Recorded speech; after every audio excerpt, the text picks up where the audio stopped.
2011-12 का जो एग्जाम हुआ था उसका देखे थे पेपर आप लोग? उसमें थोड़ा सा मैथ्स और रीजनिंग का वेटेज कम था।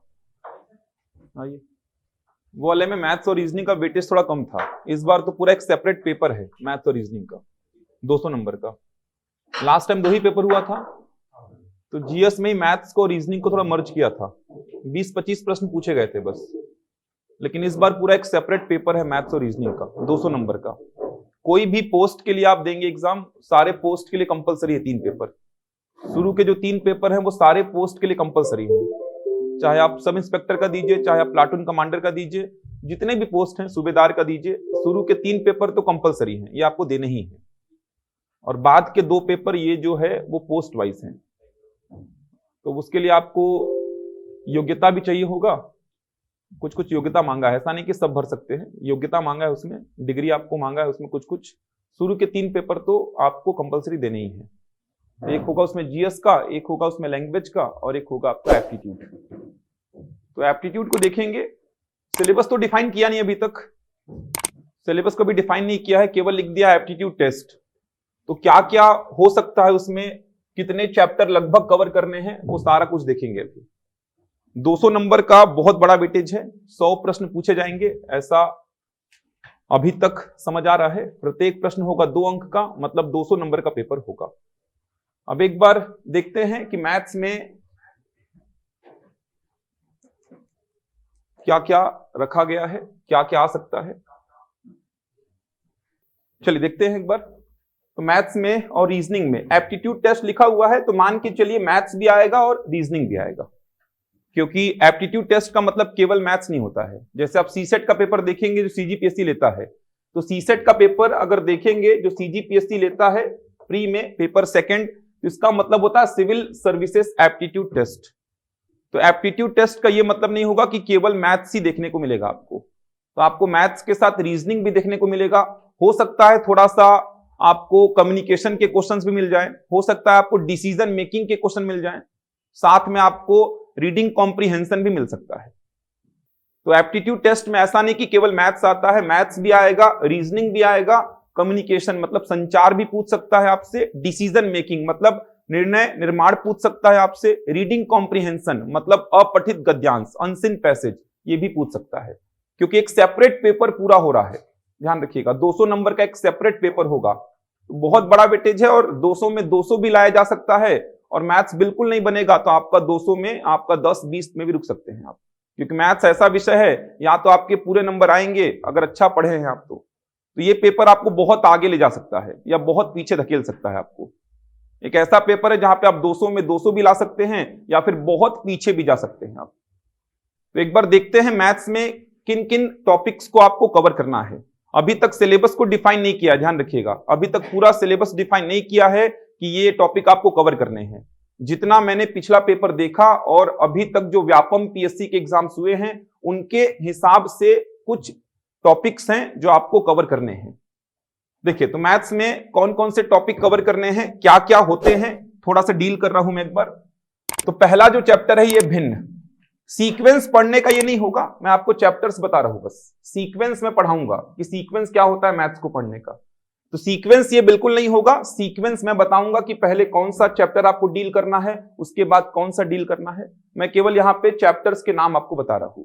तो पहला जो चैप्टर है आपका भिन्न, फ्रैक्शंस, इसके प्रश्न आपने अभी प्री के एग्जाम में भी देखे थे, जो एसआई का प्री हुआ था, जो आपने एक प्रश्न देखा था सबसे छोटा भिन्न कौन सा है ये बताना था आपको। एक प्रश्न आपको याद होगा मैथ्स का पूछा गया था, सबसे छोटा भिन्न बताना है, 4 भिन्न दिए हुए थे, उसमें सबसे छोटा भिन्न बताना था। इसके अलावा आपने एक ये प्रश्न देखा था इस प्रकार का, वर्गमूल में प्रश्न आया था, यहाँ पे 0.1 का स्क्वायर था, इस प्रकार का एक प्रश्न आया था। ऐसे प्रश्न बनते हैं आपके भिन्न के चैप्टर में। फ्रैक्शंस मतलब P/Q का रूप, भिन्न में दशमलव भिन्न क्या होता है, साधारण भिन्न क्या होता है। तो ये इंपॉर्टेंट चैप्टर है, व्यापम के जितने भी एग्जाम्स होते हैं भिन्न के चैप्टर से प्रश्न आप पूछे जाते हैं। तो अभी हाल फिलहाल में जो प्री का एग्जाम हुआ भी था 29 तारीख को 2 प्रश्न पूछे गए थे।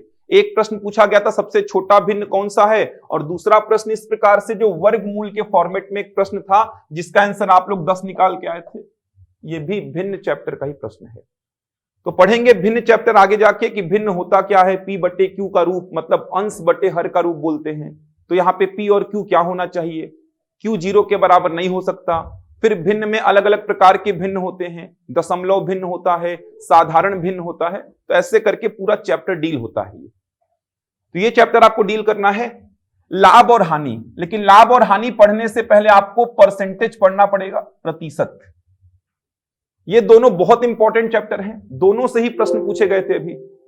तो प्रतिशत और लाभ हानि यहां से भी आपको प्रश्न देखने को मिलेंगे ही। प्रतिशत पढ़ेंगे, उसके बाद लाभ और हानि आपको कवर करना है, क्योंकि प्रतिशत से ही पूरा पूरा लिंक होगा लाभ और हानि। जैसे अगर मैं बात करूं प्रतिशत की, तो प्रतिशत पढ़ने के बाद लाभ हानि बहुत आसान लगेगा, केवल जो शब्द है वो चेंज हो जाएंगे। जैसे प्रतिशत में मैं प्रारंभिक मान बोलूंगा, लाभ हानि में बन जाएगा वो क्रय मूल्य, मतलब इनिशियल वैल्यू बन जाएगा कॉस्ट प्राइस। प्रतिशत में मैं बोलूंगा अंतिम मान, लाभ हानि में बन जाएगा वो विक्रय मूल्य। प्रतिशत में बोलूंगा वृद्धि, लाभ हानि में बन जाएगा लाभ। प्रतिशत में बोलूंगा कमी, लाभ हानि में हानि बन जाएगा। कंसेप्ट एकदम सेम है, कंसेप्ट को लेके कोई दिक्कत नहीं होगी, केवल शब्द चेंज होते हैं। तो प्रतिशत और लाभ हानि ये दोनों ही बहुत इंपॉर्टेंट चैप्टर हैं। किसी भी कंपटीशन एग्जाम को उठा के देख लीजिए आप, जो भी एग्जाम्स होते हैं, चाहे वो पीएससी का हो, व्यापम का हो, एसएससी का, रेलवे का, किसी का भी एग्जाम उठा लो, प्रतिशत और लाभ हानि से प्रश्न आना तय है एकदम। यहां से प्रश्न पूछा ही जाएगा। तो पढ़ेंगे आगे जाके। अगला चैप्टर है समय और काम, टाइम एंड वर्क। इसी में एक और चैप्टर आता है पाइप और टंकी, पाइप तथा टंकी। ये दोनों भी एक ही जैसे चैप्टर हैं। यहां पे मजदूर काम करेंगे, लड़के काम करेंगे, लड़कियां काम करेंगी। यहां पे नल जो है वो टंकी को भरेंगे। जैसे एक मजदूर काम को 10 दिन में करता है, वैसे ही बोल देगा यहां पे एक नल किसी टंकी को 10 मिनट में भरता है। तो कंसेप्ट पूरे सेम रहेंगे। यहां पे भी अगर आप देखेंगे तो कंसेप्ट पूरे सेम रहेंगे। समय और काम पढ़ेंगे, उसके बाद पढ़ेंगे आप पाइप और टंकी। तो सीक्वेंस मैं बताऊंगा क्या होगा पढ़ने का, मैं केवल चैप्टर्स आपको बता रहा हूं। इसके बाद अगला चैप्टर है समय, गति और दूरी। ये बहुत इंपॉर्टेंट है, यहां से प्रश्न पूछा भी गया था एग्जाम में। आपने देखा होगा दूरी का एक प्रश्न पूछा था, दूरी का एक प्रश्न पूछा था, इतना दूरी इतने चाल से तय करता है, इतना दूरी इतने चाल से तय करता है। तो कंप्लीट डिस्टेंस आपसे पूछा था। यहीं पे आपको पढ़ना पड़ेगा रेलगाड़ी, नाव और धारा, इसी से लिंक होता है ये दोनों चैप्टर। रेलगाड़ी मतलब ट्रेन, नाव धारा मतलब बोट एंड स्ट्रीम। इसके बाद अगला चैप्टर देखिए ऊंचाई और दूरी। ऊंचाई और दूरी ये थोड़ा नया लगेगा आपको। ऊंचाई और दूरी, ऊंचाई और दूरी मतलब ऐसा एक बिल्डिंग का पोर्शन है, मान लीजिए यहां पे एक पोल आप खड़ा कर रहे हैं, ये देखिए, ये मान लीजिए कोई बिल्डिंग है या कोई पोल, मान लीजिए एंगल वगैरह पूछता है, उन्नयन कोड, औनमन कोड, ऐसा सुने होंगे आप लोग। पढ़ाऊंगा इसको आगे जाके, थोड़ा सा नया लगेगा क्योंकि जनरली व्यापम पीएससी में चैप्टर देखने को नहीं मिलता। लेकिन जितना मैंने नेट में सर्च किया चीजों को, सिलेबस को लेके, कुछ चैप्टर नए हैं यहाँ पे, ध्यान रखिएगा। और 100 प्रश्न पूरा पूछेगा मैथ्स और रीजनिंग का ही, तो चांसेस हैं आपको कुछ नए चैप्टर, जैसे ये आवृत्ति बहुभुज, आयत चित्र, ये सब भी आपको थोड़े से नए लगेंगे। ये सब भी थोड़े से नए लगेंगे, लेकिन 100 प्रश्न पूरे पूछे जाएंगे तो कुछ नए चैप्टर भी आपको डील करने पड़ेंगे। ऐसा कोई पेपर होता ही नहीं है जहां पे पूरा मैथ्स और रीजनिंग रहे। हाल फिलहाल में जो सीजीपीएससी एग्जाम ले रहा है या सीजी व्यापम जो एग्जाम ले रहा है, ऐसा कोई पेपर ही नहीं होता जहां पूरा 100 प्रश्न मैथ्स और रीजनिंग का हो। यही वाला पेपर होगा कभी, क्योंकि सीसेट का पेपर भी देखेंगे तो वहां पे भी 30 से 35 प्रश्न होते हैं लैंग्वेज के, वहां पे भी पूरे मैथ्स और रीजनिंग के प्रश्न नहीं होते हैं। तो कुछ चैप्टर नए मिलेंगे आपको। ऊंचाई और दूरी नहीं मिलेगा, आवृत्ति बहुभुज और आयत चित्र, फ्रीक्वेंसी, पॉलीगॉन और हिस्टोग्राम, ये थोड़ा नया मिलेगा आपको। ये जो आपका बारंबारता पढ़े होंगे आप लोग, आवृत्ति जो पढ़े होंगे, उन डेटा को ग्राफ के माध्यम से शो करते हैं। डीआई के जैसा ही होता है, मतलब डेटा इंटरप्रिटेशन के जैसा ही होता है, थोड़ा सा अलग रहेगा उससे। जो बारंबारता वाले डेटा आप पढ़े हैं, जैसे 5 से 10 नंबर लाने वाले मान लो 5 बच्चे हैं, 10 से 15 नंबर लाने वाले 7 बच्चे हैं, इस प्रकार का जो डेटा होता है उसको ग्राफ के माध्यम से रिप्रेजेंट करेंगे आवृत्ति बहुभुज में और आयत चित्र में।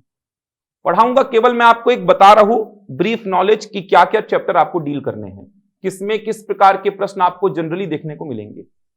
तो आयत चित्र और आवृत्ति बहुभुज, इस प्रकार का डायग्राम बनता है। ये देखिए, इसमें ये जैसा बार ग्राफ देखे हैं आप, वैसा ही डायग्राम यहां पे देखने को मिलेगा। लेकिन ये जो डेटा होंगे एक्स और वाई एक्सिस में, ये बारंबारता वाले डेटा होंगे, आवृत्ति वाले डेटा आपको देखने को मिलेंगे। तो ये चैप्टर थोड़े से नए हैं, ये भी थोड़ा सा नया चैप्टर है। संख्याओं के बीच संबंध, संख्या नहीं है, संख्याओं के बीच संबंध है। जैसे रिक्त संबंध होता है, सार्वत्रिक संबंध होता है, समझ आ रहा है, तुल्यता संबंध होता है, ये थोड़ा सा नया लगेगा आपको। तो ये चैप्टर थोड़े से नए हैं, पूछे जाने की संभावना है, क्योंकि कुछ पेपर जो हुए हैं, जैसे कांस्टेबल वगैरह का जो पेपर हुआ है पहले, उनमें पूछे गए हैं चैप्टर, तो वहीं से मैंने उठा लिए हैं। तो इन चैप्टर के पूछे जाने की संभावना है, क्योंकि जो पुलिस विभाग के पहले पेपर हो चुके हैं उनमें इन चैप्टर्स को शामिल किया गया था, तो संभावना है कि ये चैप्टर्स भी आएंगे। तो पहले मैं ऐसे चैप्टर को डील करूंगा क्लास में जो कंफर्म आएंगे ही। ये थोड़े नए चैप्टर जो हैं वो सिलेबस के डिफाइन करने के बाद डील करूंगा। इसके बाद देखिए और जो चैप्टर्स हैं, बार चार्ट और पाई चार्ट, ये तो आप हमेशा देखते आए हैं। बार चार्ट और पाई चार्ट मतलब ये हो गया आपका बार ग्राफ और पाई चार्ट, इस प्रकार के आप डीआई में पढ़ते आए हैं। एक्स और वाई एक्सिस में बार ग्राफ रहेगा, ये देखिए इस प्रकार के डायग्राम्स आपको दिखेंगे। पाई चार्ट मतलब ऐसा डायग्राम आपको दिखेगा, ये देखिए। ये सब आप पहले भी पढ़ चुके हैं, देख चुके हैं। नंबर, यहां पे आपको अलग अलग प्रकार के नंबर्स पढ़ने हैं। जैसे आप देखेंगे वास्तविक संख्या क्या होती है, काल्पनिक संख्या क्या होती है, सम संख्या क्या होती है, विषम संख्या क्या होती है, प्राकृत संख्या, पूर्ण संख्या, पूर्णांक संख्या, परिमेय संख्या, अपरिमेय संख्या, भाज्य संख्या, अभाज्य संख्या, सह अभाज्य संख्या, ये सारे प्रकार के संख्याओं को आप यहां पे डील करेंगे। उसके बाद छूट मतलब डिस्काउंट, ये लाभ हानि का ही पोर्शन है, लाभ हानि का ही पोर्शन है। ये अंकित मूल्य पे आप डिस्काउंट देते हैं, जो प्रिंटेड प्राइस होता है उस पे आप डिस्काउंट देते हैं, वही वाला डिस्काउंट है ये।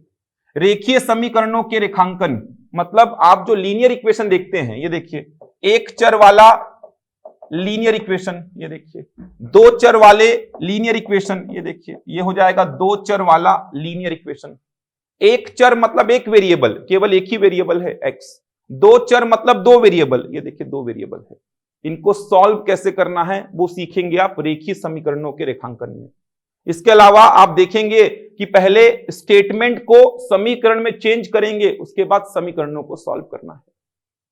आगे देखेंगे विभाजन और अनुस्मारक मतलब डिविजन्स एंड रिमाइंडर्स, यहां से बहुत प्रश्न बनते हैं, व्यापम के फेवरेट चैप्टर में से है ये। त्रिकोणमिति, ये थोड़ा सा नया है। तो त्रिकोणमिति जनरली पूछता नहीं है, लेकिन पहले पूछ चुका है। जो कांस्टेबल वगैरह के एग्जाम और पुलिस विभाग लिया है वहां पे त्रिकोणमिति के प्रश्न बन चुके हैं। तो त्रिकोणमिति भी पढ़ाऊंगा, लेकिन एक बार पाठ्यक्रम डिसाइड कर दे व्यापम, अगर होगा तो पढ़ाऊंगा इसको। तो चांसेस मेरे को लग रहे हैं कि होगा ये, क्योंकि पूरा एक सेपरेट पेपर होगा, तो 9th 10th का जो भी सिलेबस है वो पूरा डाल दिया जाएगा। तो त्रिकोणमिति भी मेरे को पूरी उम्मीद है कि रहेगा इस बार। त्रिभुज, ये 2D आकृति, एक प्रश्न आया भी था समरूप त्रिभुज का, एक प्रश्न पूछा भी गया था, आसान सा प्रश्न। समरूप त्रिभुज का जो क्षेत्रफल होता है उसका अनुपात आप देखेंगे तो संगत भुजाओं के वर्ग के अनुपात के बराबर होता है। सिंपल सा प्रश्न था। तो त्रिभुज क्या है, त्रिभुज कितने प्रकार के होते हैं, त्रिभुज को लेके कुछ थ्योरम्स, समरूप त्रिभुज को लेके कुछ कंसेप्ट, सारा कुछ देखेंगे यहाँ पे। नाव और धारा, जैसा कि मैंने बताया था समय और दूरी में। ज्यामिति, ज्यामिति पढ़ना पड़ेगा आपको। तो 9th और 10th का लगभग पूरा सिलेबस कवर करना पड़ेगा। देखिए बीजगणित, बीजगणित में बीजगणितीय सूत्र आपको कवर करने हैं। बीजगणितीय सूत्र मतलब इस प्रकार के जितने भी सूत्र बनेंगे, a प्लस बी का whole square, a plus B का whole cube, a minus B का whole square, a minus B का होल क्यूब, जितने भी फॉर्मूले बनेंगे बीजगणितीय सूत्र में, वो सारे फॉर्मूले कवर करने हैं आपको। अगला देखेंगे तो क्रमचय और संचय, परमुटेशन एंड कॉम्बिनेशन, यहां से प्रश्न बनेगा। परमुटेशन एंड कॉम्बिनेशन इस प्रकार के आप 9th में 10th में देखे होंगे, NPR, NCR, ऐसा कुछ फैक्टोरियल में डेटा कैलकुलेट करते हैं। 11 में से अगर 2 बच्चों का चयन करना है तो कितने प्रकार से चयन कर सकते हो, समझ आ रहा है। 5 बच्चों को एक सीधी पंक्ति में बैठाना है तो कितने प्रकार से बैठा सकते हो। तो इसमें कौन सा प्रश्न है क्रमचय का, कौन सा प्रश्न है संचय का। तो पहले क्रमचय को समझना पड़ेगा, क्रमचय होता क्या है, संचय को समझना पड़ेगा, संचय होता क्या है। तो देखेंगे डिटेल में। पूरा संचय पे ही आधारित होता है क्या, प्रायिकता, प्रोबेबिलिटी, पूरा संचय पे ही बेस्ड होगा प्रायिकता, प्रोबेबिलिटी। उसके बाद देख सकते हैं लस और मस मतलब LCM and HCF, basic chapter है ये। अनुपात और समानुपात, इसी में साझा और मिश्रण, ये तीनों एक ही है। अनुपात और समानुपात का ही एप्लीकेशन है साझा और मिश्रण। इतने चैप्टर कम से कम मैथ्स में तैयार करने हैं आपको। इतने चैप्टर हैं मैथ्स में जो आपको रेडी करने हैं, लगभग 22-25 चैप्टर के आसपास हैं जो मैथ्स में तैयार करने हैं आपको। समझ आ रहा है? देख सकते हैं, एक बार ओवरव्यू देखेंगे तो कितने चैप्टर लगभग हो जाएंगे। तो ये कुछ चैप्टर्स हैं जो आपको मैथ्स में तैयार करने हैं। बेसिक से ही पढ़ाऊंगा, कंसेप्ट को लेके कोई दिक्कत नहीं आएगी। जब पढ़ेंगे मैथ्स को तो कोई दिक्कत नहीं आएगी कंसेप्ट को लेके। मैं केवल एक चैप्टर का ओवरव्यू दे रहा हूं, कितने चैप्टर तैयार करने हैं आपको। लगभग हो सकता है इसमें 2-3 कम हो जाएं। जब सिलेबस डिफाइन करेगा व्यापम कि ये मेंस का सिलेबस है, वहां पे हो सकता है 2-3 चैप्टर कम हो जाए। जैसे कम होने वाले चैप्टर में एक त्रिकोणमिति हो सकता है जो कम हो जाए, एक ये चैप्टर कम हो सकता है। इसके अलावा कम होने वाले चैप्टर में ये चैप्टर कम हो सकते हैं। ये देखिए ये चैप्टर, बाकी तो कंपलसरी पढ़ने ही हैं आपको। समझ आ रहा है? बाकी में कोई कटौती नहीं होगी, बाकी चैप्टर तो पढ़ने ही हैं और आसान चैप्टर हैं। बहुत टफ क्वेश्चंस नहीं पूछे जाएंगे। व्यापम के क्वेश्चंस का लेवल आपने देखा है, जैसा अभी एसआई प्री में था, जैसा पटवारी में था, जैसा सम परीक्षक में था, फुल इंस्पेक्टर में था, मंडी इंस्पेक्टर में था, उसी लेवल के प्रश्न पूछता है। पीएससी के लेवल के प्रश्न नहीं पूछे जाएंगे। पीएससी का लेवल देखेंगे तो एकदम अलग चल रहा है। पीएससी जो है वो एसएससी सीजीएल मेंस के क्वेश्चंस को कॉपी कर रहा है पूरा। एसएससी का जो पेपर होता है स्टाफ सिलेक्शन कमीशन का, सीजीएल का, उसका पूरा कॉपी कर रहा है पीएससी मेंस का पेपर को। उस लेवल का प्रश्न नहीं पूछेगा। उस लेवल का पूछेगा तो 100 में से 10-15 ही बन पाएगा आप लोग से। उस लेवल का पूछा तो जैसा पीएससी में पूछ रहा है, 5, 7, 10 बना पा रहे हैं बच्चे। उसके लिए बहुत मेहनत करनी पड़ रही है, उसके लिए बहुत डीप में स्टडी करनी पड़ रही है, अच्छे प्रश्नों को प्रैक्टिस करना पड़ रहा है। उस लेवल का नहीं पूछेगा, मॉडरेट लेवल का पूछेगा जैसा व्यापम पूछता आया है। तो ये मैथ्स के कुछ टॉपिक्स हैं जिनको डील करना है। सीक्वेंस से पढ़ेंगे, कहीं पे दिक्कत नहीं आएगी आपको। रीजनिंग की बात करेंगे तो रीजनिंग में क्या क्या चैप्टर्स कवर करने हैं आपको, ये देखिए। तो पहला चैप्टर है भेदभाव। ठीक, मतलब आपको छांटना है चारों में से अलग कौन सा है। 4 आपको ऑप्शंस दिए रहेंगे कौन सा अलग है। असमानता भी बोलते हैं इसको। गैर मौखिक श्रृंखला और अंक गणितीय तर्क, मतलब सीरीज के जो प्रश्न आते हैं। पूछा भी गया था एक प्रश्न सीरीज का, श्रृंखला का एक प्रश्न पूछा गया था, बहुत आसान था। डिफरेंस निकालते जाओ, आंसर मिलना तय है। मैंने वीडियोस में भी बताया था, सीरीज वाले प्रश्न को केवल डिफरेंस निकालते जाओ, आंसर आना तय है एकदम। नेक्स्ट देखेंगे सादृश्यता, एनालॉजी। इसका मतलब होता है समानता। आपने ऐसे प्रश्न भी देखे होंगे, शायद पूछा नहीं गया था। इस प्रकार का प्रश्न आता है, देखिए ऐसा प्रश्न आता है। सादृश्यता का चिन्ह होता है ऐसा, ये देखिए, ये समानुपात के चिन्ह जैसा होता है। इन दोनों में जो सादृश्यता है वही सादृश्यता इन दोनों में होना चाहिए। इन दोनों शब्दों में या इन दोनों संख्याओं में या इन दोनों अक्षरों में जो समानता है वही समानता इधर पे भी होनी चाहिए। तो बहुत सारे प्रश्न बनते हैं, अक्षरों को लेकर बनते हैं, संख्याओं को लेकर बनते हैं, शब्दों को लेकर बनते हैं। जैसे यहां पे मान लीजिए कोई देश दे दिया और उसकी मुद्रा दे दी गई है, समझ आ रहा है। उसी प्रकार यहां पे अगर देश दिया है तो आपको उसकी मुद्रा बतानी है। फिर संख्याओं को लेकर बन सकते हैं। तो बहुत सारे प्रश्न बनेंगे, उसको देखेंगे जब डील करेंगे। तो संख्या और आंकड़े वही है, सीरीज को लेके कुछ प्रश्न संख्याओं पर आधारित। समानताएं और अंतर, अवलोकन, कोडिंग और डिकोडिंग, इसको लेके भी प्रश्न बनता ही है व्यापम में। पूछा भी गया था इस बार प्रश्न, वो टाइगर वाला प्रश्न पूछा गया था कोडिंग डिकोडिंग को लेकर। समस्या का समाधान, प्रॉब्लम सॉल्विंग, ये देखेंगे। ये पीएससी में जो पूछता है वही टॉपिक है, समस्या का समाधान। स्थानीय अभिविन्यास, ये कुछ नए चैप्टर्स दिखेंगे आपको। दृश्य स्मृति, निर्णय, दिशा नब्ज मतलब डायरेक्शन सेंस, दिशा ज्ञान परीक्षण जो होता है। अंतरिक्ष दृश्य, ज्यादा हिंदी लिखा गया है, ये चैप्टर्स आसान है, समझ आ रहा है। लग रहा होगा आपको ये पहली बार सुन रहे हैं चैप्टर्स। ये अंतरिक्ष दृश्य होता क्या है, स्पेस विजुअलाइजेशन क्या होता है, तो पहली बार सुने होंगे आप इसको। तो ये सब चैप्टर्स जो पहले पुलिस विभाग के एग्जाम्स हो चुके हैं उनके निकाले हुए हैं अभी तक। ये वही सब है, पासा दिया रहेगा। पासा का जो प्रश्न देखे होंगे डाइस का, वही पढ़ना है इसमें। आकृति को पूर्ण करना, इसी में पढ़ना है आपको। जैसे एक प्रश्न पूछा भी था, आकृति छुपी हुई है, एक प्रश्न पूछा गया था। वही सब पढ़ना है इसमें। 2D और 3D के जो आकृतियां हैं उन्हीं को पढ़ना है। निर्णय लेना, रक्त संबंध, आंकड़े, वर्गीकरण, ये सारे चैप्टर्स कवर करने हैं आपको। तो लगभग इतने चैप्टर्स हैं रीजनिंग में। तो रीजनिंग थोड़ा कम है। इसके अलावा एक बार पाठ्यक्रम आ जाएगा तो समझ में आएगा कि ये चैप्टर्स भी कवर करने हैं क्या, जैसे घड़ी हो गया, कैलेंडर हो गया, ये भी रीजनिंग के ही चैप्टर हैं। घड़ी, कैलेंडर, ये सब पढ़ते हैं। रैंकिंग हो गया, रैंकिंग से तो प्रश्न भी बना था, रैंकिंग से एक प्रश्न भी बना था। तो ये कुछ चैप्टर्स हैं जो आपको रीजनिंग में कवर करने हैं। तो रीजनिंग में लगभग इतने चैप्टर्स कवर करने हैं आपको। समझ आ रहा है? तो बहुत बड़ा सिलेबस है, लगभग 25 चैप्टर मान लीजिए मैथ्स में, और लगभग 20 चैप्टर आपको रीजनिंग में कवर करने हैं।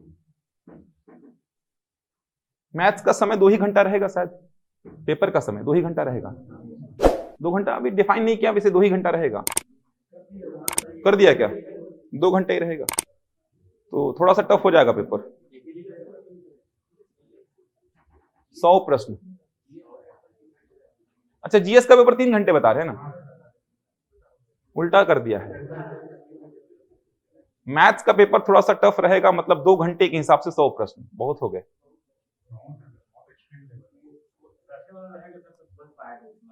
कौन सा? जैसा पेपर अभी था वैसा पूछेगा, इससे आसान तो क्या ही पूछेगा यार।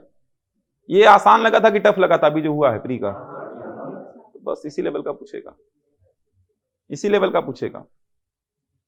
और ये आसान ही लेवल था, तो इसी लेवल का पूछेगा। चीजों को याद रखना बड़ी बात है यहां पे। चीजों को अगर आप याद रखें, जितना नोट्स में रहेगा उतना भी अगर आप याद रख लेंगे तो भी आपके बन जाएंगे प्रश्न अच्छी से।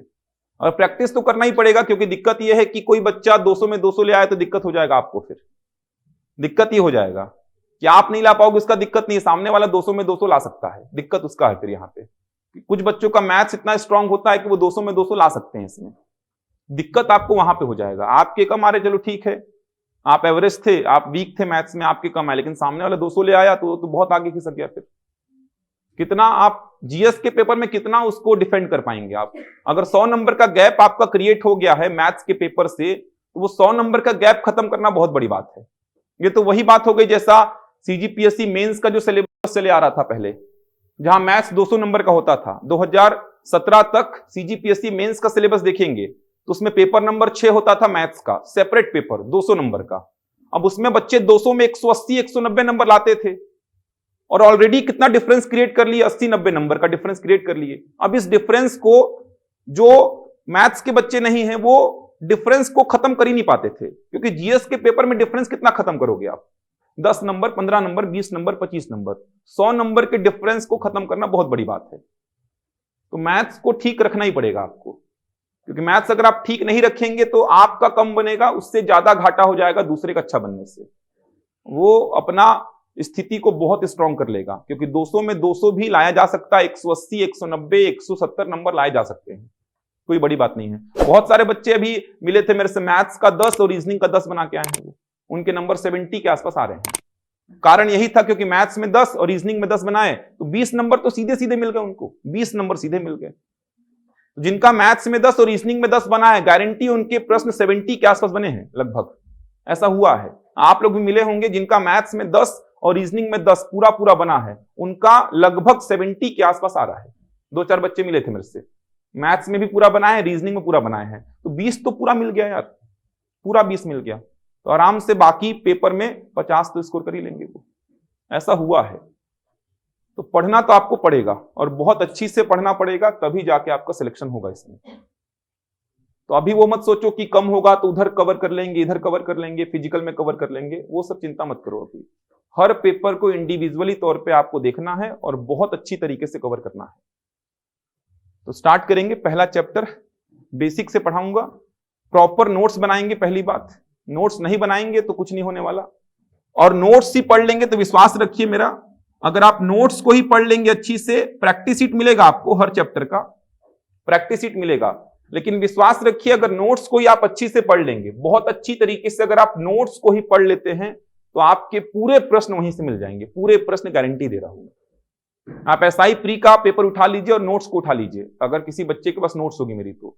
एक एक प्रश्न है, पूरा प्रश्न का पैटर्न सेम वही, कुछ प्रश्न का तो डेटा भी मिला है, डेटा के साथ भी मिला है। अगर आपके पास नोट्स होगी किसी बच्चे के पास मेरी पढ़ाई हुई मैथ्स की, पूरा डेटा के साथ कुछ प्रश्न मिल गए हैं और पैटर्न तो सारे प्रश्नों का मिला है, सारे प्रश्नों का पैटर्न मिला है।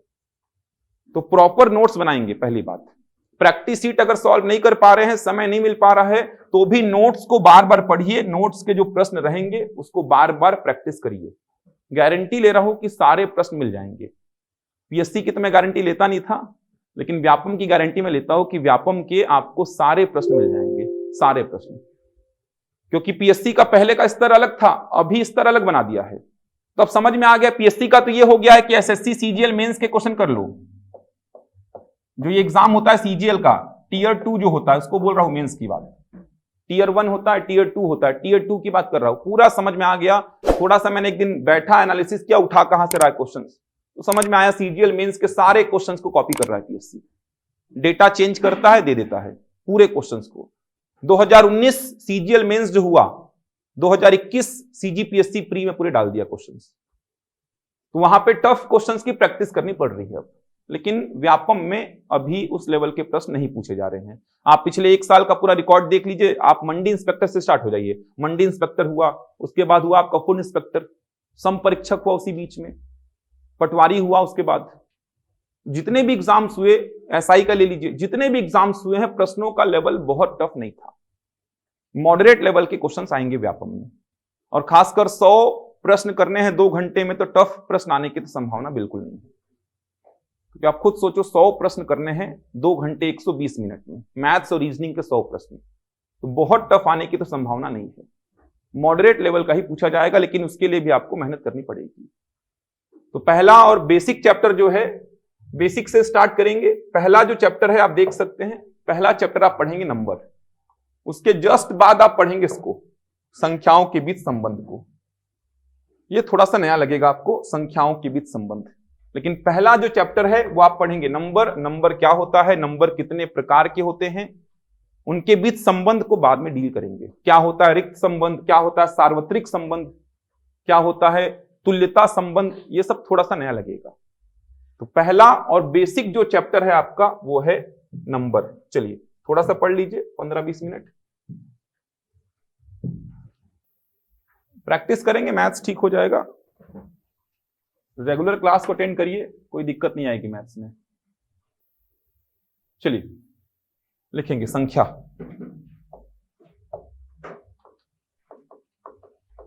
इंग्लिश मीडियम वाले भी कोई हैं क्या? इंग्लिश मीडियम वाले कोई हैं? आप और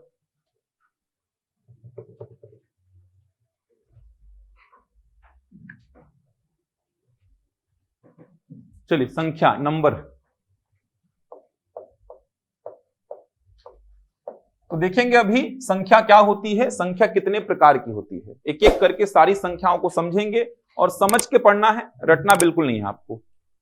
तो पहली बात, संख्या क्या होती है लिखेंगे। संख्या की परिभाषा लिखेंगे। संख्याएं वे गणितीय वस्तुएं होती हैं, संख्याएं वे गणितीय वस्तुएं होती हैं। Numbers are the mathematical objects. संख्याएं वे गणितीय वस्तुएं होती हैं, numbers are the mathematical objects. संख्याएं वे गणितीय वस्तुएं होती हैं जिनका उपयोग मापने में, गिनने में, जिनका उपयोग मापने में, गिनने में इत्यादि चीजों में किया जाता है। जिनका उपयोग मापने में, गिनने में इत्यादि चीजों में किया जाता है।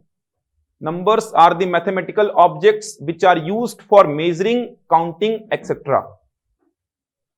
Which are used for measuring, counting, etc. तो संख्याएं वे गणितीय वस्तुएं होती हैं जिनका उपयोग मापने में करते हैं, गिनने में करते हैं, इत्यादि चीजों में करते हैं। तो मेन जो मुद्दे की बात है वो ये है कि संख्या कितने प्रकार की होती है। मेन जो आपको समझना है, संख्या के प्रकार कितने हैं। तो लिखेंगे संख्या जो है 2 प्रकार की होगी। तो संख्या को केवल 2 ही प्रकार में आप तोड़ सकते हैं। एक होती है वास्तविक संख्या, मतलब रियल नंबर, और दूसरी होती है काल्पनिक संख्या, मतलब इमेजिनरी नंबर। तो संख्या को इन दो प्रकार में ही आप तोड़ सकते हैं, एक होती है वास्तविक संख्या और एक होती है काल्पनिक संख्या, मतलब रियल नंबर और इमेजिनरी नंबर। ये दो ही प्रकार होते हैं संख्या के, इसके अलावा कोई तीसरा प्रकार संख्या का नहीं होता है। तो संख्या को मुख्यतः दो ही प्रकार से आप तोड़ सकते हैं, एक होती है वास्तविक संख्या रियल नंबर और दूसरी काल्पनिक संख्या इमेजिनरी नंबर। अब काल्पनिक संख्या किसी भी एग्जाम में आपसे नहीं पूछा जाता है, किसी भी एग्जाम में नहीं पूछता है काल्पनिक संख्या को। आप बैंकिंग का एग्जाम उठा लीजिए, एसएससी का उठा लीजिए, रेलवे का उठा लीजिए, व्यापम का, पीएससी का, काल्पनिक संख्या आपको कहीं पे देखने को नहीं मिलेगा। काल्पनिक संख्या आपके पाठ्यक्रम में है ही नहीं। किसी भी एग्जाम को उठा लीजिए, काल्पनिक संख्या कहीं पे आपको देखने को नहीं मिलेगा। फिर भी अगर आप समझेंगे कि काल्पनिक संख्या क्या होती है, कैसी दिखाई देती है, कम से कम इतना तो पता चले कि काल्पनिक संख्या बोलते किसको है। तो काल्पनिक संख्या का मतलब जो केवल कल्पना में हो, जो केवल कल्पना में हो, जिसका रियल लाइफ में कोई यूज ना हो, जो केवल कल्पना में हो, जिसका रियल लाइफ में कोई यूज ना हो, उसको बोलते हैं काल्पनिक संख्या। रियल लाइफ में इन संख्याओं का कोई यूज होता ही नहीं है। कैसी संख्याएं होती हैं ये तो समझना, काल्पनिक संख्याएं कैसी होती हैं तो आप देखेंगे काल्पनिक संख्याओं को, तो वर्गमूल में जो ऋणात्मक रूप में संख्याएं होती हैं इन्हीं को बोलते हैं आप काल्पनिक संख्याएं। वर्गमूल में ऋणात्मक रूप में जो संख्याएं आपको दिखेंगी इन्हीं को बोलते हैं काल्पनिक संख्याएं, क्योंकि इन संख्याओं का रियल लाइफ में कोई यूज होता ही नहीं है। आप मेजरिंग, काउंटिंग मतलब मापने में, गिनने में, या रियल लाइफ में आप देखेंगे तो ये संख्याएं कहीं पे आपको दिखाई नहीं देंगी। तो वर्गमूल में अगर ऋणात्मक रूप में संख्या है तो वो होती है काल्पनिक, इमेजिनरी नंबर। वर्गमूल में अगर ऋणात्मक रूप में कोई संख्या है तो उसको बोलेंगे काल्पनिक संख्या। इसीलिए इसकी परिभाषा बनती है जो केवल इमेजिनेशन में हो, केवल कल्पना में हो, रियल लाइफ में कोई उपयोग ना हो, उसी को बोलेंगे आप काल्पनिक संख्या। अच्छा, आपने आई के बारे में पढ़ा होगा, अगर आपको याद आ रहा होगा 9th क्लास में, 10th क्लास में आपने आई के बारे में पढ़ा होगा। आई मतलब इमेजिनरी नंबर, इसका वैल्यू क्या होता है, वर्गमूल -1। ऐसा आपने 9th में, 10th में कहीं पढ़ा होगा। याद है complex number a plus IB, a minus IB, सुने ऐसा, देखे हैं? 9th में तो मैथ्स सभी पढ़े होंगे यार, 10th में तो सभी पढ़े होंगे मैथ्स। तो आई वहां पे आपने पढ़ा होगा, इमेजिनरी नंबर, इसका वैल्यू होता है वर्गमूल -1। अब देखो वर्गमूल -3 को आगे जाके आप पढ़ेंगे वर्गमूल का प्रॉपर्टी, तो वर्गमूल 3 गुणा वर्गमूल -1 लिख सकते हैं, कोई दिक्कत नहीं है इसमें, क्योंकि दोनों को गुणा करने पे क्या आएगा, -3 ही आएगा। वर्गमूल का एक प्रॉपर्टी होता है जो आगे जाके पढ़ेंगे कि वर्गमूल m गुणा वर्गमूल n, इन दोनों को गुणा करके आप mn लिख सकते हो। ऐसा प्रॉपर्टी होता है कि दो अलग अलग वर्गमूल को गुणा कर सकते हो। वर्गमूल m का गुणा वर्गमूल n में करेंगे तो वर्गमूल mn बन जाता है ये। तो उसी प्रकार वर्गमूल 3 का गुणा वर्गमूल -1 में करूंगा तो 3 एकम 3, वर्गमूल -3 बन जाएगा। तो मैं बोल रहा हूं कि वर्गमूल -3 को मैं क्या लिख सकता हूं, वर्गमूल 3 गुणा वर्गमूल -1। तो वर्गमूल 3 को वर्गमूल 3 छोड़ दिया और वर्गमूल -1 को क्या लिख दिया, आई। तो काल्पनिक संख्या या तो आपको इस प्रकार से दिखाई देंगी या तो आई के रूप में भी दिखाई दे सकती है, लेकिन आपको पूरे सिलेबस कंप्लीट होते तक कहीं पे दिखाई नहीं देंगी। समझ आ रहा है, सिलेबस में है ही नहीं है। केवल मैं आपके दिमाग में ऐसा ना बैठे कि होती क्या है काल्पनिक संख्या, कल्पना में है तो संख्या ऐसी कौन सी है जो कल्पना में होगी, इमेजिनेशन में ऐसी कौन सी संख्याएं होंगी। तो केवल समझा रहा हूं रियल लाइफ में इन संख्याओं का कोई यूज नहीं होगा। जैसे वर्गमूल -4, वर्गमूल -4 को मैं ऐसा लिख सकता हूं क्या, वर्गमूल 4 गुणा वर्गमूल -1। वर्गमूल 4 का मान 2 होता है, इतना तो बेसिक पता होगा। नहीं पता होगा तो आगे जाके पढ़ेंगे वर्गमूल के चैप्टर में। वर्गमूल 4 का मान होता है 2 और वर्गमूल -1 का मान क्या होगा, आई। तो काल्पनिक संख्या या तो वर्गमूल में ऋणात्मक रूप में होती है या तो फिर आई के रूप में होती है। इन संख्याओं को आप नाम देते हैं काल्पनिक संख्या का, जिनका रियल लाइफ में और आपके सिलेबस में कोई यूज नहीं है। तो आपने समझा संख्या की परिभाषा को। संख्या क्या होती है, तो वे गणितीय वस्तुएं जिनका उपयोग मापने में, गिनने में इत्यादि चीजों में करते हैं। इसके बाद आपने देखा संख्या दो प्रकार की होती है, वास्तविक और काल्पनिक। इसके अलावा संख्या का कोई प्रकार नहीं होता, या तो संख्या वास्तविक होगी या तो काल्पनिक होगी। काल्पनिक संख्या मतलब जो केवल कल्पना में हो, इमेजिनेशन में हो, रियल लाइफ में इनका कोई यूज नहीं होगा, इसको बोलेंगे काल्पनिक संख्या। पहचानेंगे कैसे? वर्गमूल में ऋणात्मक रूप में, नेगेटिव फॉर्म में रहेंगी या फिर आई के रूप में रहेंगी, इन संख्याओं को आप बोलते हैं काल्पनिक संख्या। समझ आ रहा है? इसको छोड़कर जो भी संख्या होगी वो सारी की सारी संख्या क्या होगी? वास्तविक। काल्पनिक को छोड़ दो, जो भी संख्या बचेगी वो सारी की सारी संख्या होगी वास्तविक। तो काल्पनिक को छोड़कर जो संख्याएं होंगी वो सारी की सारी संख्याएं होंगी वास्तविक, जिनका रियल लाइफ में आप यूज करते हैं। वास्तविक संख्या दो प्रकार की होती है, एक होती है परिमेय संख्या, इसको बोलते हैं रैशनल नंबर, और दूसरी होती है अपरिमेय संख्या, इररेशनल नंबर। परिमेय संख्या और अपरिमेय संख्या, रैशनल नंबर और इररेशनल नंबर, परिमेय संख्या और अपरिमेय संख्या। तो वास्तविक संख्या दो प्रकार की होगी, परिमेय मतलब रैशनल, अपरिमेय मतलब इररेशनल। बताऊंगा आगे जाके क्या होता है परिमेय, क्या होता है अपरिमेय। एक बार क्लासिफिकेशन देख लो। परिमेय संख्या तीन प्रकार की होगी। पहली होगी प्राकृत संख्या, जिसको बोलते हैं नेचुरल नंबर। दूसरी होगी पूर्ण संख्या, इसको बोलते हैं होल नंबर। और तीसरा होगा पूर्णांक संख्या, इसको बोलते हैं इंटीजर्स। तो परिमेय संख्या को आगे क्लासिफाई किए हैं तो तीन प्रकार की है, प्राकृत संख्या, पूर्ण संख्या, पूर्णांक संख्या, इंटीजर्स। तो प्राकृत संख्या मतलब होगा नेचुरल नंबर्स, पूर्ण संख्या मतलब होल नंबर्स, और पूर्णांक मतलब इंटीजर्स, इसको बोलते हैं पूर्णांक। ध्यान रखिएगा, प्रश्न यहां से बनने की पूरी संभावना है, क्योंकि कुछ प्रश्न ऐसे आएंगे जो केवल आप देख के टिक करेंगे, तो वो प्रश्न संख्या पे आधारित हो सकते हैं। समझ आ रहा है? 100 प्रश्न पूछे जाएंगे तो कुछ प्रश्न ऐसे आएंगे जो आपका समय बहुत कम लेंगे, और वो प्रश्न संख्या पे आधारित हो सकते हैं। ये दी गई संख्या कौन सी है, अभाज्य है कि अभाज्य नहीं है, कि प्राकृत है कि पूर्ण है, अपरिमेय है, कुछ भी पूछ सकता है यहां से। अब आगे इसको क्लासिफाई करेंगे तो आपको दिखेगा कि प्राकृत संख्या दो प्रकार की होती है। प्राकृत संख्या दो प्रकार की होगी, एक होगी समप्राकृत संख्या, इवन नेचुरल नंबर बोलते हैं इसको, समप्राकृत संख्या, इवन नेचुरल नंबर। और दूसरी होती है विषम प्राकृत संख्या, इसको बोलते हैं ऑड नेचुरल नंबर। विषम प्राकृत संख्या, ऑड नेचुरल नंबर। तो प्राकृत संख्या दो प्रकार की, समप्राकृत मतलब इवन नेचुरल, और विषम प्राकृत मतलब ऑड नेचुरल। सम संख्या विषम संख्या जो सुने हैं वही है ये। इसके अलावा पूर्णांक संख्या को क्लासिफाई करेंगे तो ये तीन प्रकार की होती है। एक होती है ऋणात्मक पूर्णांक, इसको बोलते हैं नेगेटिव इंटीजर,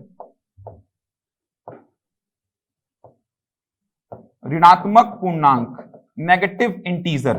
दूसरा होता है शून्य पूर्णांक, इसको बोलते हैं जीरो इंटीजर। और तीसरा होता है धनात्मक पूर्णांक, इसको बोलते हैं पॉजिटिव इंटीजर। ये संख्या का क्लासिफिकेशन आपके सामने लिखा हुआ है, देख सकते हैं, नोट कर लीजिए इसको। तो अब देख पा रहे हैं संख्या दो प्रकार की, वास्तविक और काल्पनिक। काल्पनिक संख्या को समझा आपने कि काल्पनिक संख्या क्या होती है। काल्पनिक को छोड़कर सारी संख्याएं वास्तविक। वास्तविक संख्या दो प्रकार की, परिमेय और अपरिमेय। परिमेय संख्या तीन प्रकार की, प्राकृत संख्या, पूर्ण संख्या, पूर्णांक संख्या। प्राकृत संख्या दो प्रकार की, समप्राकृत और विषम प्राकृत। पूर्णांक संख्या तीन प्रकार की, ऋणात्मक, शून्य और धनात्मक। इसके अलावा दो संख्याएं जो बहुत इंपॉर्टेंट है, जहां से व्यापम ने बहुत बार प्रश्न पूछे हैं। अभाज्य संख्या, इसको बोलते हैं प्राइम नंबर, और दूसरी होती है भाज्य संख्या, इसको बोलते हैं कंपोजिट नंबर। यहां से व्यापम बहुत सारे प्रश्न पूछ चुका है। निम्न में से कौन सी संख्या अभाज्य है, निम्न में से कौन सी संख्या अभाज्य नहीं है, तो ऐसे बहुत सारे प्रश्न व्यापम पूछ चुका है। तो अभाज्य संख्या बहुत ही इंपॉर्टेंट है। अच्छा, यह आपको पूरे मैथ्स में कहीं ना कहीं मिलता रहेगा। ऐसा नहीं कि केवल संख्या की जानकारी आपको यहीं पे काम आएगी, पूरे मैथ्स में कहीं ना कहीं मिलता रहेगा। औसत पढ़ेंगे आप, एवरेज, शायद वो चैप्टर में दिखा नहीं, लेकिन औसत आपको पढ़ना है, तो एवरेज पढ़ेंगे, औसत, वहां पे भी आपको संख्याओं की जानकारी होनी चाहिए। जैसे बोल देगा प्रथम 40 प्राकृत संख्याओं का औसत निकालो, प्रथम 40 प्राकृत संख्याओं का औसत, तो आपको पता होना चाहिए प्राकृत संख्या होती क्या है। प्रथम 25 पूर्ण संख्याओं का औसत निकालो, तो आपको पता होना चाहिए पूर्ण संख्याएं क्या होती हैं। 30 और 50 के बीच अभाज्य संख्याओं का औसत निकालो, तो आपको पता होना चाहिए कि 30 और 50 के बीच अभाज्य संख्या क्या होती है। क्या होती है अभाज्य संख्या? सबसे छोटी अभाज्य संख्या क्या होती है बताइए?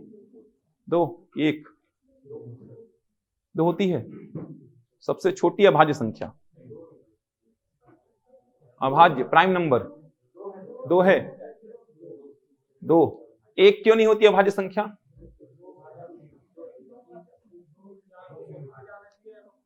ठीक, 1 से 100 तक कितनी अभाज्य संख्याएं होती हैं?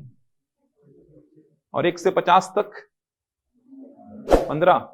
इस प्रकार के स्टेटमेंट पूछ सकता है, इस प्रकार के स्टेटमेंट भी पूछे जा सकते हैं संख्याओं को लेकर।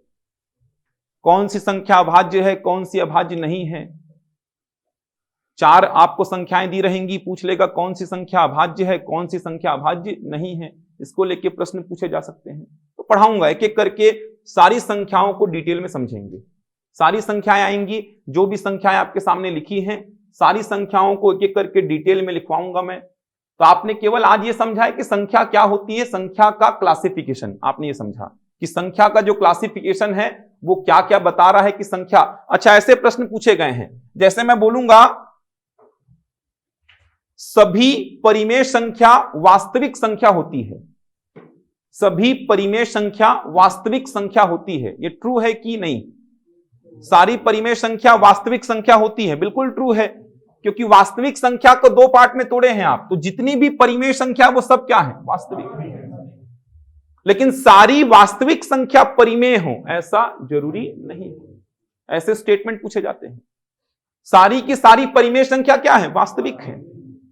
समझ आ रहा है? वास्तविक को 2 पार्ट में तोड़े हैं, परिमेय और अपरिमेय, तो सारी परिमेय संख्या क्या होंगी? वास्तविक। सारी अपरिमेय संख्या क्या होंगी? वास्तविक। काल्पनिक को छोड़कर कुछ भी लिखो वो सब क्या है? वास्तविक। जितनी प्राकृत, जितनी पूर्णांक, जितनी पूर्ण संख्या, ये सारी संख्याएं क्या है? वास्तविक है। तो मैं अगर बोलूंगा सारी प्राकृत संख्या परिमेय है, बिल्कुल है।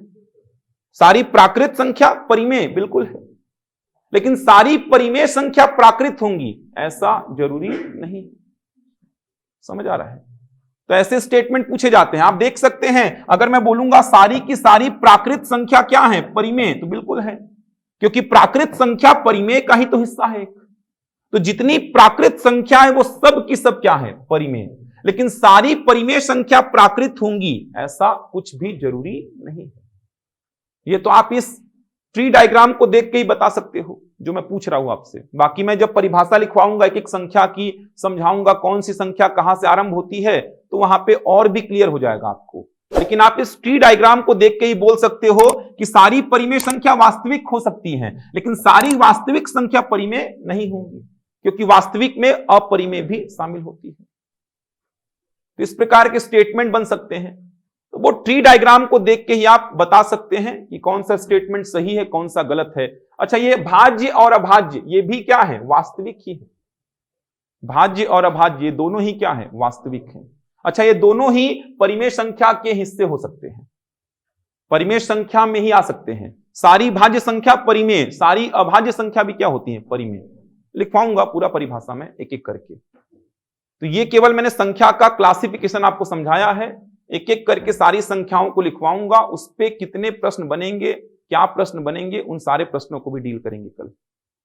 तो नोट्स प्रॉपर बनाइए, क्योंकि बुक पढ़ेंगे तो बहुत कंफ्यूजन होगा, कौन सी बुक उठाएं, कितने चैप्टर पढ़ने हैं, कितने छोड़ने हैं, कौन से प्रश्नों को पढ़ना है, कौन सा छोड़ना है, बहुत कंफ्यूजन होगा। तो प्रॉपर नोट्स बनाइए, प्रैक्टिस शीट सॉल्व करिए। समय मिलता है तो अच्छी बात है, नहीं मिलता है तो केवल नोट्स पढ़ेंगे तो भी आपसे क्वेश्चंस बन जाएंगे। लेकिन हर चैप्टर के बाद आपको प्रैक्टिस शीट मिलेगा 30-35 प्रश्नों का, उन प्रैक्टिस शीट्स को सॉल्व कर लीजिए। इसके अलावा कुछ नहीं करना है। मैथ्स का टेंशन छोड़ दीजिए, रीजनिंग का टेंशन छोड़ दीजिए। आप नोट्स और प्रैक्टिस शीट इतना फॉलो अगर कर रहे हैं आप, तो आपको कोई दिक्कत नहीं होने वाली। इतना करेंगे आप लोग और रेगुलर क्लास आएंगे और एक दो बातों का ध्यान रखेंगे, फोन नहीं चलाएंगे क्लास में और उबासी भी नहीं लेंगे क्लास में। थके हारे आएंगे आप लोग, फिजिकल की तैयारी कर रहे हैं तो थके हारे आएंगे, लेकिन ऐसा नहीं कि क्लास में आके वो थकावट निकाल रहे हैं आप, ऐसा नहीं होना चाहिए।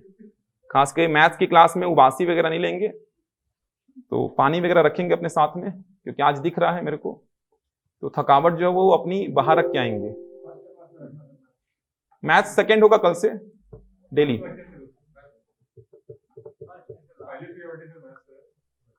सेकंड क्लास होगा मैथ्स कल से, सेकंड क्लास कल से होगा मैथ्स का। जो शेड्यूल है जो बनाए हैं, सीजी होगा शायद फर्स्ट में, तो सेकंड में मैथ्स होगा कल से। तो प्रॉपर तैयारी करिए मैथ्स का, कोई दिक्कत नहीं आएगा। चिंता मैथ्स का छोड़ दीजिए मेरे पे, लेकिन जो बातें मैं बोल रहा हूं उसको ध्यान रखिए। उबासी नहीं लेंगे क्लास में, फोन नहीं चलाएंगे।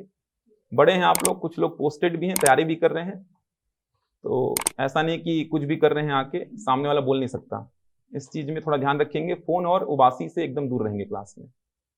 फोन अगर आता है कुछ तो बाहर जाके आराम से बात कर लीजिए, उबासी आता है तो पानी पी लीजिए। तो थोड़ा सा एनर्जेटिक होके बैठेंगे तो ही मैथ्स बनेगा आपसे, और दिक्कत कहीं पे नहीं होगा उसका गारंटी मैं ले रहा हूँ कि आपको कहीं पे थोड़ा भी दिक्कत मैथ्स में नहीं होने वाला, इसका गारंटी मेरे पर छोड़ दीजिए।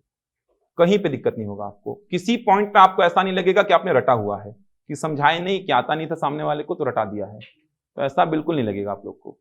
और इसका भी गारंटी ले रहा हूं कि मैं कि नोट्स और प्रैक्टिस शीट बना लेंगे तो वहीं से सारे क्वेश्चन मिल जाएंगे आपको। तो कल से इसके आगे का कंटिन्यू करेंगे, आराम से पढ़िए, कोई दिक्कत नहीं होगा। और समय को लेके थोड़ा सा आप लोग का जो दिक्कत हो रहा है तो मैनेज करिए उसको, और रिकॉर्डेड तो मिलेगा ही आपको हर क्लास का। तो अगर किसी क्लास में आप नहीं आ पा रहे हैं तो उसका रिकॉर्डेड देख सकते हैं आप। तो अभी तो मॉर्निंग की बैच ही चल रही है, मॉर्निंग की बैच ही ज्वाइन कर लीजिए, इवनिंग का आगे जाके स्टार्ट होगा तो बाकी रिकॉर्डेड मिलेगा आपको हर क्लास का। जैसे आज तीनों क्लास हुआ था डेली, जैसे अभी 1 घंटे बाद आपको रिकॉर्डिंग मिल जाएगा तीनों क्लास का। कितने भी बार, अगले 6-7 महीने तक मान के चलिए कितने भी बार देख सकते हैं आप। मतलब देखा जाए तो जब तक एग्जाम होता है जब तक आप कितने भी बार देख सकते हैं। अब ऐसा हुआ कि एग्जाम ही 2 साल बाद हो रहा है तो बात अलग है, उतना वैलिडिटी नहीं दे पाएंगे हम, फिर भी 5-6 महीने तक दे देंगे हम लोग। ऐसा नहीं कि अब एग्जाम 2 साल बाद हो रहा है 2 साल तक आपको रिकॉर्डेड दिया जाए, ऐसे में फिर हमारा काम नहीं चल पाएगा। तो 5-6 महीने तक तो आपके पास रहेगा ही, जो रिकॉर्डेड वीडियो रहेगा 5-6 महीने तक रहेगा ही। तो कितने बार भी रिकॉर्डेड को आप देख सकते हैं। पीडीएफ भी मिलेगा आपको, जो भी लिखा हुआ है ये सब का पीडीएफ भी आपको मिल जाएगा, जो भी लिखा हुआ है बोर्ड में आज सारे का पीडीएफ भी आपको मिलेगा। तो दिक्कत कहीं पे नहीं होगी, रेगुलर आइए आप लोग। चलिए कल देखते हैं, इवनिंग में क्लास स्टार्ट होगा लेकिन थोड़ा समय है उसमें। चलिए धन्यवाद।